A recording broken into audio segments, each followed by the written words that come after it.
Bonjour Thomas. Bonjour.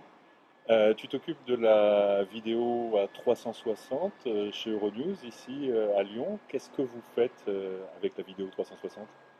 Alors nous, l'objectif qu'on a avec la Vue 360, c'est de produire régulièrement des vidéos réactives par rapport à l'actualité et qui impliquent tout le monde à Euronews, du journaliste au monteur, au graphiste, etc. Et tout faire ça vraiment en interne, de manière réactive et bien sûr, Euronews oblige, dans les langues dans lesquelles on diffuse et publie à l'antenne.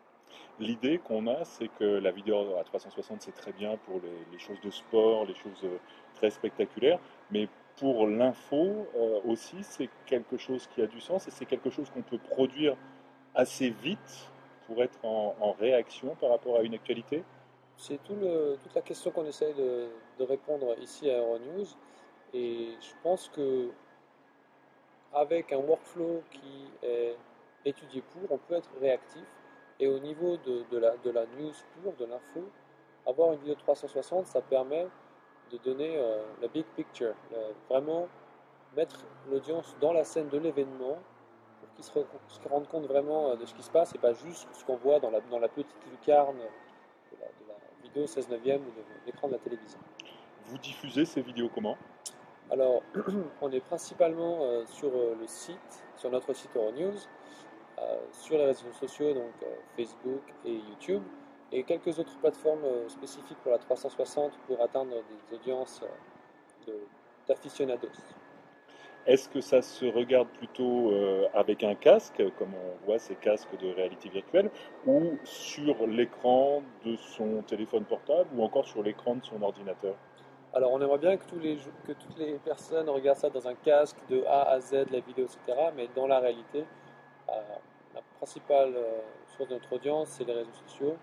Donc, on se doute que c'est soit sur le téléphone portable, soit sur un écran d'ordinateur. Et on essaie de faire en sorte que les deux utilisations aient un sens et fonctionnent, en sachant que beaucoup des vidéos qui sont consommées sur Facebook le sont sans le son. Ça pose d'autres questions en termes de narration. Comment est-ce qu'on raconte une histoire quand la personne n'entend pas ce que le journaliste raconte. Vous êtes combien aujourd'hui en France à travailler sur ce sujet-là dans les médias? C'est une très bonne question. Je ne sais pas du tout.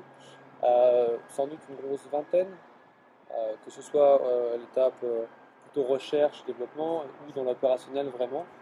Après, à Euronews, on est une trentaine de personnes qui sont impliquées plus ou moins loin dans le projet. On ne cherche pas à avoir une équipe VR au sein d'Euronews, mais plutôt vraiment répartir les compétences et le projet au sein d'Euronews parce que les bonnes idées elles peuvent venir de n'importe où et pas juste d'un geek à lunettes qui travaille avec ce média-là. Merci Thomas, et puis avant qu'on coupe l'enregistrement, si vous retournez la caméra, vous verrez une péniche qui passe actuellement sur le Rhône, juste devant nous, juste devant ce bâtiment tout neuf encore de Euronews, qui est situé dans le quartier de Confluence, sur la presqu'île à Lyon. C'est ça, on est là depuis septembre dernier. Et, petite précision, c'est pas le Rhône, Ah, c'est la Saône, c'est on est la de l'autre Saône, côté. c'est de l'autre On est de côté. l'autre côté. Mais Voilà. voilà, Confluence, quartier à 360, entouré du Rhône et de la Saône. Merci Thomas. Je vous en prie, merci à toi.